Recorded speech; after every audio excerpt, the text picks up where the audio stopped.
मौजूद है जयदेव राणा जी, पूर्व सचिव कैबिनेट सचिवालय, Bharat Verma editor Indian Defence Review, Satyavrat Chaturvedi सांसद कांग्रेस और कैप्टन अभिमन्यु प्रवक्ता बीजेपी, साथ ही वरिष्ठ पत्रकार नीरजा चौधरी हमारे साथ जुड़ रही हैं। सबसे पहले राणा जी आपसे पूछूंगी, आपने चीन पर लिखा है, आप समझते हैं वहां की पृष्ठभूमि को। आज की जो ये बातचीत और बैठकों का दौर हुआ, 3 दिन की उनकी यात्रा, इस समय आप उसे कैसे आंक रहे हैं? मैं समझता हूं कि अच्छी मीटिंग हुई है और ये जो लद्दाख में जो इंसिडेंट हुआ है, इंट्रूजन हुआ था जो चीन ने किया था, और उनकी टाइमिंग काफ़ी वैसे इंट्रीगिंग थी क्योंकि प्राइम मिनिस्टर के विजिट के पहले ही हुआ है, पर वो जो इंसिडेंट हुआ है उसका ज़रूर एक असर रहा है इस विजिट में। और वो मेरे ख्याल से जिस तरीके से डिस्कशंस हुए हैं और जो अग्रीमेंट्स हुए हैं या नहीं हुए हैं, मेरे ख्याल से वहाँ से दिखाई देते हैं। ख़ास तौर पे 2-3 बातें मैं कहूँगा। एक तो ये फ्री ट्रेड एग्रीमेंट की जो बात हो रही थी, उस पर ये जो जॉइंट स्टेटमेंट है वहाँ पे तो कोई अग्रीमेंट नहीं पहुँची गई। फिर तिब्बत के बारे में जो हम लोग हमेशा कहते हैं कि it's an integral part of China, वो स्टेटमेंट नहीं है। तो ऐसे थोड़ा साइंस ऑफ रिजॉल्व दिखाई है इस सरकार ने, और मेरे ख्याल से अच्छा है कि ऐसे रिजॉल्व के इंडिकेशंस हैं अभी। पर उसी एक हाथ पे हुआ है। दूसरा कि हम ये भी इशारा दिए हैं कि हम एक साथ चलना चाहते हैं और कोऑपरेट करना चाहते हैं विद अ पीसफुल एटमॉस्फेयर। ठीक है, भरत जी आप कैसे आंक रहे हैं? जो लद्दाख का इंसिडेंट हुआ है उसका जवाब ना पूछा गया है ठीक से, ना पाया गया है। एक दूसरा, जो ली वहां से कहते हुए आ रहे हैं वो हमारे प्राइम मिनिस्टर यहाँ पैरेड की तरह रिपीट कर रहे हैं। वो कहते हुए आ रहे हैं कि ट्रस्ट होना चाहिए। क्या एक देश जो 3800 किलोमीटर आपका अक्साई चीन में लेके बैठा हुआ है, बहुत सारी जमीन लेके बैठा हुआ है, पीओके में आ गया है, गिलगिट बाल्टिस्तान में आ गया है, उसके साथ आप स्ट्रेटेजिक ट्रस्ट कर सकते हैं? और वो उनके आने के पहले ही वो अटैक कर गया, इन्वेड कर गया, और 19 किलोमीटर कहा जा रहा है, आर्मी के सोर्सेस कह रहे हैं कि 30 किलोमीटर अंदर आए हैं, जो जमीन उन्होंने कभी क्लेम नहीं करी पहले। तो अगर हम लीडरशिप की बात कर रहे हैं कि वहां की नई लीडरशिप किस तरह एक्ट कर रही है, तो लीडरशिप वहां की बहुत असर्टिव एक्ट कर रही है। दूसरी चीज ये हो रहा है कि वो नींद की गोली खिला रहे हैं भारत सरकार को, और डॉक्टर मनमोहन सिंह नींद की गोली खिला के वही बोल रहे हैं जो ली उनको बुलवाना चाहते हैं। तो इसमें ट्रस्ट नहीं बढ़ेगा। और मैं दावे के साथ कह रहा हूं कि जो इंसिडेंट्स हुए हैं लद्दाख में, वो इंसिडेंट्स बढ़ेंगे। वो इंसिडेंट्स पाकिस्तान के अंदर ज्यादा फौज पीएलए बैठेगी जो इलीगली ऑक्यूपाइड टेरिटरीज हैं। भारत सरकार जब तक वो टेरिटरीज की बात नहीं करती, और लद्दाख में ये जो इंसिडेंट हुआ जो सबके दिमाग में है, इसका जवाब नहीं मिला है। और क्यों नहीं पूछा गया, और पूछा गया तो सख्ती से क्यों नहीं पूछा गया, और जब तक उसका जवाब नहीं मिलता कोई आगे बातचीत बढ़ाने की जरूरत नहीं है। ट्रेड की बात बार बार इस देश में हो रही है। ट्रेड बिल्कुल होना चाहिए। दुनिया चाइना के साथ ट्रेड करती है, दुनिया इंडिया के साथ ट्रेड करनी, पर ट्रेड एक तरफा नहीं होना चाहिए। आज की तारीख में $27 बिलियन का ट्रेड डेफिसिट चल रहा है। हमारे को मार्केट्स की एक्सेस नहीं है। प्रॉब्लम यह हो रही है कि डॉक्टर मनमोहन सिंह कह रहे हैं कि हम दोनों को एक साथ चलना चाहिए। ये जरूरी नहीं है। हम चाइना की इकोनॉमी पर डिपेंडेंट नहीं है। चाइना हमारी मार्केट पे थोड़ा डिपेंडेंट होता जा रहा है क्योंकि स्लो डाउन है। हम अपने बलबूते पर भी हमें सोचना चाहिए। और एक खास एक चीज मैं और कहना चाहता हूं, ये सब डिस्कशन में, और ये मैं 2-3 दिन से देख रहा हूं, पूरे डिस्कशन में चाइना के ऊपर हमारे जितने इलेक्ट्रॉनिक मीडिया है या प्रिंट मीडिया है, वो सब ये कह रहे हैं बार बार कि चाइना श्रीलंका हमसे ले गया, नेपाल में वो उसको कॉलोनी बना रहा है, गदर पोर्ट में वो बैठ गया है, हमें सराउंड कर रहा है और हमारी जमीन पर बैठा हुआ है। लेकिन इस देश में कोई एक आदमी मुझे, चाहे वो मिलिट्री थिंकर हो, चाहे स्ट्रेटेजिक थिंकर हो, चाहे पॉलिटिकल थिंकर हो, चाहे फॉरेन पॉलिसी थिंकर हो, वो कोई काउंटर प्लान, ये तो बच्चों को भी पता है कि चाइना कहाँ बैठ गया, कहाँ जमीन में आ गया था, लद्दाख के अंदर आ गया था, लेकिन कोई मुझे ये नहीं बता पा रहा कि हमारी सरकार का, हमारे देश का, हमारे लोगों का काउंटर प्लान क्या है। कोई काउंटर प्लान नहीं है। नहीं, जी आप कह रहे हैं कोई काउंटर प्लान नहीं, लेकिन जो आपने बीच में एक अहम बात बोली थी, नींद की गोली से खिला दी है सरकार को, जो वो कह रहे हैं वो कह रहे हैं की तरह रिपीट कर रहे हैं। सत्यव्रत जी, क्या ये आपको भी ऐसा लगता है? आप कैसे आंक रहे हैं जो ये दौरा हुआ और जिस तरह से भरत जी का आकलन है? तो भरत जी अपने आकलन के लिए फुल्ली इंटाइटल्ड हैं, उनको अपने विचारों पर पूरा अधिकार है। मैं उस पर कोई विशेष टिप्पणी करना नहीं चाहूँगा। जहाँ तक चीन और हमारे संबंधों का सवाल है, ये बहुत पेचीदा हमारे संबंध उनसे पिछले कई दशकों में रहे। सभी को पता है कि हमारी सबसे बड़ी समस्या है सीमा विवाद। एक बहुत बड़े हिस्से पर हमारे चीन आज भी बैठा हुआ है। हम दो रास्तों से इस विवाद का समाधान कर सकते हैं। एक कि हम चीन के साथ युद्ध करें और जो जमीन हमारी उन्होंने कब्जा कर रखी है उसको हम छुड़वाएं। एक विकल्प ये है। दूसरा विकल्प ये है कि हम बातचीत के रास्ते से समाधान खोजने की कोशिश करें, ऐसा समाधान जो सभी पक्षों को स्वीकार है, व्यवहारिक हो। अब कुछ लोग निरंतर ये बात कहते आए हैं, यहां भी और चीन में भी, कि हमारे और भारत के संबंध और चीन के संबंध सुधर नहीं सकते। मैं इस बात का पक्षधर नहीं हूं, मैं इसको स्वीकार नहीं करता। हमारे और उनके बीच संबंधों को लेकर के बहुत सारी खटास पैदा हुई है, खासतौर से अभी हाल की कुछ जो घटनाएं हुई उसकी वजह से एक उत्तेजना का वातावरण बना है। पहली बार चीन का प्रधानमंत्री नया नेतृत्व आने के बाद में विदेश भ्रमण पर निकला और उसने दिल्ली आना सबसे पहले स्वीकार किया। ये अकारण नहीं है। चीन भी इस बात को महसूस करता है कि एशिया और विश्व राजनीति में अगर उसे अपने आप को स्थापित करना है, जो उसकी डिजाइन का हिस्सा है, तो उसे भारत के साथ अपने संबंध सामान्य करने होंगे। बिल्कुल, आप जो बात व्यवहारिकता की कह रहे हैं वो सही है। हमारा पड़ोसी देश है, लेकिन 15 दिन तक पहले तक वो हमारे सीमा के अंदर बैठा हुआ था और कितने प्रेशर में हम लोग थे जब विदेश मंत्री को वहां पे जाना था और तमाम मीडिया में भी ये चर्चा हो रही थी और आंकलन हो रहा था कि कैसे इनफैक्ट जो पूरा हमारा सिक्योरिटी एस्टैब्लिशमेंट था उसमें तक सवाल उठ रहे थे सर कि कैसे चीन ने ये कदम उठाया होगा। राणा जी कुछ कहना चाह रहे हैं? नहीं, मैं ये कहना चाहता हूँ कि सिर्फ ये जो इंसिडेंट हुई थी ये एक इंसिडेंट नहीं है, आइसोलेटेड नहीं है। 2008 से दबाव बढ़ाए जा रहे हैं चाइना इंडिया के ऊपर। हमारे जे.एन.के जो है उसको पूरे स्टेट को उन्होंने डिस्प्यूटेड एरिया कर दिया है, मतलब कहने लगे हैं। अरुणाचल पे जो प्रेशर लगा रहे हैं वो इंक्रीज किए जा रहे हैं, यहाँ तक कि इंटरनेशनल ऑर्गेनाइजेशंस को वो कह रहे हैं कि एड ना दे डेवलपमेंट प्रोजेक्ट्स के लिए। तो ये सब बैकग्राउंड है और ये जो प्रेशर है जब से हुचनताव रहा है तब से प्रेशर बढ़ती जा रही है, जैसा चीन ज्यादा पावरफुल हो रही है। तो वो एक बात। दूसरी बात जो ये ब्रह्मपुत्रा की जो आपने बॉर्डर की बात की सर, बॉर्डर पर एक बार रुकते हैं और दर्शकों को जो बॉर्डर की बात है वो समझा देते हैं ग्राफिक्स के जरिए।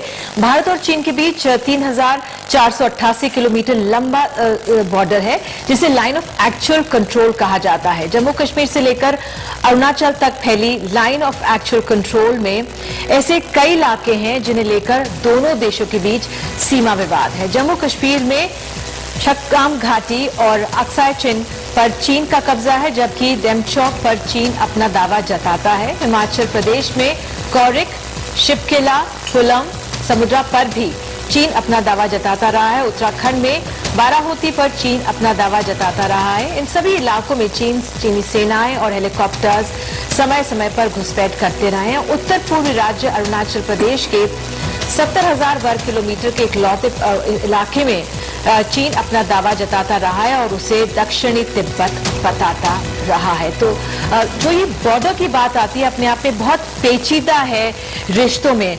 अभिमन्यु जी, लेकिन जिस तरह से सरकार ने हैंडल करा और जो इनिशियल कमेंट्स थे राणा जी के कि जो फ्री ट्रेड पे नहीं दबी सरकार और जो एक वन चाइना, हमेशा चाइना कहता रहा है, देख रहे थे कहीं ऐसा ना कुछ हो, ऐसा कुछ भारत ने नहीं माना है। पड़ोसी प्रधानमंत्री पहली बार बने, वो आना चाह रहे थे, आए, उनका स्वागत किया। क्या ठीक से आप कैसे आंक रहे हैं? हमें लगता है कि बिल्ली सामने है और भारत कबूतर की तरह से आंख मूंद करके बैठा है। इस पूरी चीन के प्रधानमंत्री की यात्रा में चाइना पूरी तैयारी के साथ आता है, वो पूरी रणनीति के साथ आता है, एक डिजाइन के तहत आता है और उनको मालूम है कि उनको इस यात्रा से क्या क्या लेकर के जाना है।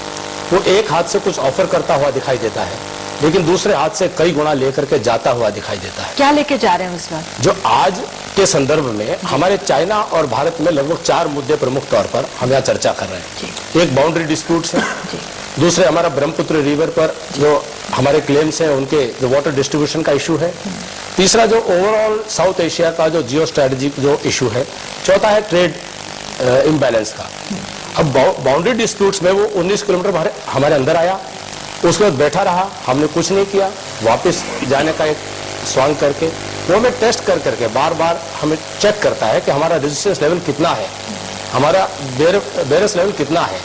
वो लगातार हमको दबाव में रखता है और वो एक तरह से उसको क्रेडिबिलिटी बना करके जा रहा है कि जो हुआ कोई गलत नहीं हुआ। हमारे यहाँ भी जो अप्रोच रही तो लोकलाइज्ड इम्पैक्ट है, ये लोकलाइज्ड इशू है, ये इशू ब्रॉडर इशू नहीं है।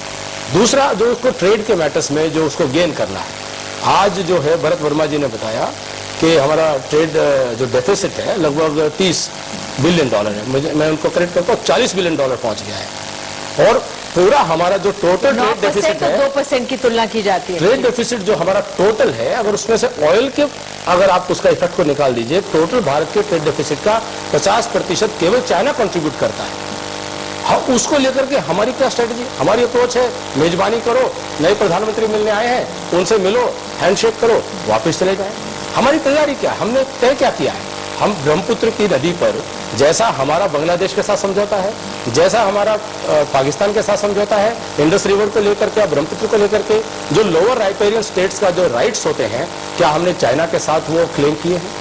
क्या हमने तय किया है कि हम वहां केवल हाइड्रोलॉजिकल डाटा शेयर करेंगे? अभी तक की जानकारी नीचा आपको लूंगी, आप कैसे आंकते हैं जो ज्वाइंट स्टेटमेंट आया, क्या जो अहम मुद्दे थे, चाहे वो बिजनेस को लेकर हो, कारोबार व्यापार को लेकर हो, या यूएन में भागीदारी को लेकर हो, एक्टिव रोल वहां पर, या तमाम आसपास के पड़ोसी देशों में अफगानिस्तान को लेकर हो, एक तमाम जो पॉइंट्स इसमें दिए गए हैं, आपको क्या लगता है कैसे आंक रहे हैं आप इस ज्वाइंट स्टेटमेंट को? देखिए, जॉइंट स्टेटमेंट जो मेन मुद्दा हमारे मन में था, जिसका जवाब पूरी तरह से नहीं मिला है, कि चीन के प्रधानमंत्री की पहली विदेश यात्रा भारत को है, ये एक सिग्नल है। लेकिन कुछ दिन पहले ही उन्होंने डेप्सांग में क्यों एंटर किया? अगर इतनी अहम चीज है ये, और इसका क्या मतलब था? कुछ सेटल हो गया, हमने कहा कि हम इंफ्रास्ट्रक्चर डिसमेंटल करेंगे, फिलहाल वो वापस चले गए, लेकिन ये एक सवालिया चिन्ह छोड़ के गया है। लेकिन जो देखने में आया है, जो कुछ वक्ताओं ने अभी बोला है, कि शायद थोड़ा सा रियलिज्म चाइना की हैंडलिंग में हम देख रहे हैं। ये जो वार्तालाप हुआ है पिछले 24 घंटे में, जो कि कहा फ्री ट्रेड एग्रीमेंट का जिक्र नहीं हुआ, one China policy joint statement नहीं फिगर हुई है, ये हिंदुस्तान की तरफ से एक थोड़ा असर्टिवनेस है। अभी तक जो कहा जा रहा था इतने सालों से कि बाउंड्री इश्यू को चलते रहने दीजिए, उस पर बातचीत चलती रहेगी और चीजों पे हम अपना इम्प्रूवमेंट करें, और ये पाकिस्तान के सामने भी रखा जाता था कि जो चाइना के साथ एक मॉडल की तरह बातचीत चल रही है, वो पाकिस्तान के साथ भी हो सकती है। तो मेरे मन में जो सवाल है वो ये है, क्या उसमें थोड़ा बहुत शिफ्ट आया है? क्या प्रधानमंत्री ने जो कहा है प्रीमियर ली को कि जब तक बाउंड्री इश्यू रिजॉल्व नहीं होता है और मुद्दों पे आगे बढ़ना भी हमारे लिए मुश्किल होगा, जो जैसे अभी कहा कि कश्मीर में हमारे लिए बहुत बड़ा कंसर्न है, पीओके में ग्रोइंग मिलिट्री प्रेजेंस है, और तरह से चीन पाकिस्तान को हेल्प कर रहा है, स्टेटल्ड वीजा की बात कर रहे थे, जो ये थोड़ी, ये सब मुद्दे, ठीक है, जो थोड़ी असर्टिवनेस, तिब्बत को सॉवरन पार्ट मान रहे हैं, तो सिर्फ ट्रेड पे फोकस करना जो बहुत जरूरी है और करना चाहिए, मुझे लगता है हमें आगे बढ़ के मजबूती से अपने सेल्फ इंटरेस्ट को देखना पड़ेगा। आगे बढ़ के मजबूती से सेल्फ इंटरेस्ट को देखना पड़ेगा। जो थोड़ी असर्टिवनेस दिखाई है सर, वो थोड़ा ही क्यों रहा? चुनावी साल है, सरकार को और अच्छी तरह मजबूती से अपनी बात रखने के मौके थे। सरकार कोई भी अपना असेसमेंट करती है, अपना आकलन करती है, और इस बात को ध्यान में रख करके विशेष रूप से कि पहली बार प्रधानमंत्री बनने के बाद पहली यात्रा पे सबसे पहले वो दिल्ली पहुंचे। हमने पिछली जो हमारी वार्ताएं होती थी चीन के नेतृत्व के साथ में, उसकी तुलना में इस मर्तबा हमारी जो बातचीत है, इसमें अब कोई विवाद नहीं है कि इस बार जो बातचीत हुई है वो ज्यादा सच्चाई से नजदीक, यानी जो रियलिज्म की जिसकी बात की जा रही है, वास्तविकता को हमने कहीं कम करके नहीं उनसे बातचीत की है। हमारे जो वास्तविक इश्यूज हैं उन पर बात की है। लेकिन हम ये भी नहीं चाहेंगे कि नया नेतृत्व तो आया है और हम उसे अभी से हम एजर्टिवनेस इस लेवल तक ले जाएं कि वो हमको एरोगेंट मानना शुरू कर दें। तो मैं समझता हूँ ऐसा करना वो राष्ट्र के हित में भी नहीं होता। संतुष्ट है कि पहला जो देश चुना वो भारत चुना। देखिए हम इस बात से संतुष्ट नहीं है कि वो पहला देश उन्होंने हमको चुना, वो किसी और देश को बड़ी बात है हमें तो, लेकिन अगर ऐसा किया तो चीन के नेतृत्व ने इस पर अचानक नहीं, कोई लॉटरी डाल के नहीं फैसला कर लिया। इसके पीछे उनकी एक सोच है और उन्होंने भारत की जो महत्ता है उस बात को स्वीकार किया है। हमें भी जिम्मेदाराना तरीके से उनसे, हमारे संबंध अभी भी लंबे समय तक उनके साथ कटते रहेंगे, लेकिन हम ये उम्मीद ना छोड़ें, हमें ये विश्वास है। मैं कहना चाहता हूँ नेतृत्व को मजबूती के साथ अपनी बात चाइना में नेतृत्व परिवर्तन से नीतियों में परिवर्तन होगा ऐसा कभी नहीं होता है। उनकी पूरी पॉलिसी में कंसिस्टेंसी रहती है, उनकी स्ट्रेटजी में कंसिस्टेंसी रहती है। उसी स्ट्रेटजी के तहत एक जो उनके प्राइम मिनिस्टर हैं वो सिर्फ उस कंटिन्यूटी में ही काम करते हुए आ रहे हैं। तो ये सोचना मुझे लगता है पूरी तरह से उसका गलत पैराडाइम जो थिंकिंग का है वही गलत जा रहा है। हमको चाइना के साथ में डील करते हुए जो पहले से 2003 में अटल बिहारी वाजपेयी जी चाइना गए थे, उन्होंने इस ऑफिशियल लेवल को पॉलिटिकल लेवल पर लेकर के गए। उन्होंने बातों को कि नेशनल सिक्योरिटी एडवाइजर हमारे और उनकी तरफ से उसी स्तर के अधिकारी निरंतर बाउंड्री डिस्प्यूट्स के बारे में चर्चा करके इनको रिजॉल्व करेंगे। 10 साल में हम कहीं नहीं पहुंच पा रहे हैं, हम बाउंड्री डिस्प्यूट्स में उलझे। चाइना का जो ट्रेड का जो पूरा हमारे साथ जो सरप्लस है वो 3.5-4 गुना बढ़ गया। उन्होंने भारत को चुना और साथ ही नए बने हैं, इसलिए शिष्टाचार जिस तरह से उस तरह से भारत आगे बढ़े और अपनी बात उनको पता है शिष्टाचार में भारत दब जाएगा। तहजीब वाला देश है, बहुत बड़ा कल्चर है, सिविलाइज लोग हैं, महापुरुषों का देश है, झुक के चलता है। लेकिन जो सवाल यहाँ पर उठाया जा रहा है कि क्या उनकी पहली विजिट भारत को चुनना बहुत अहम बात है, अहम बात नहीं है। आप उनकी रणनीति को देखिए। पहले उन्होंने अपनी सेना लद्दाख में बिठाई, आपको बहुत क्लियर, वो ली पहले ही लद्दाख पहुंच चुके थे, वो वाया लद्दाख आ रहे हैं मनमोहन सिंह को मिलने। वो पहली बार दिल्ली नहीं आ रहे हैं, वो दूसरी बार वाया लद्दाख से रूट से आ रहे हैं। उन्होंने बड़ा क्लियर आपको मैसेज दे दिया। तो वो पहली बार उन्होंने चूज किया नहीं किया, इट डजंट मैटर, पर उनको पता है कि भारत की कैरेक्टरिस्टिक्स क्या है।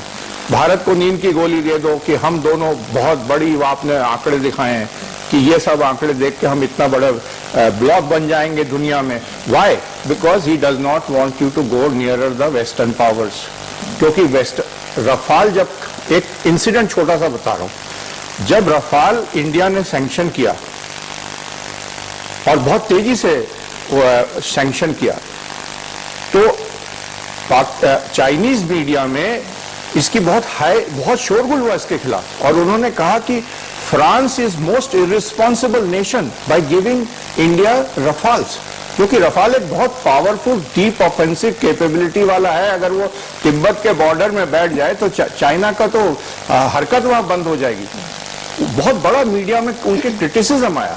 तो वो क्या कर रहा है, वो इस समय उसे पता है कि आप अमेरिका के साथ आपकी स्ट्रेटेजिक पार्टनरशिप है, आप वेस्टर्न एटमॉस्फेयर से आप टेक्नोलॉजी ला सकते हैं और डिफेंस टेक्नोलॉजी इतनी पावरफुल ला सकते हैं जिससे पूरा बैलेंस यहाँ बिगड़ सकता है। बिकॉज चाइना के पास उतनी advance they have moved very fast on defence, but उस तरह की एडवांस वेस्टर्न टेक्नोलॉजीज उनके पास नहीं है। तो वो आपको सुलाने की कोशिश कर रहा है, नींद की गोली दे रहा है। और भारत में जो लोग इमोशनल हम लोग हैं बाय नेचर, वो हम बड़े खुश हो जाते हैं, अपने व्यापार को बढ़ाना चाहता है। उसका लक्ष्य है $100 बिलियन के आपको ट्रेड को ले लगता है जाना। कि भारतीय चलिए जो भारत क्या हम चीन पर भरोसा कर सकते हैं? एक छोटा सा ब्रेक हमें लेना पड़ रहा है, तुरंत लौटते हैं और इस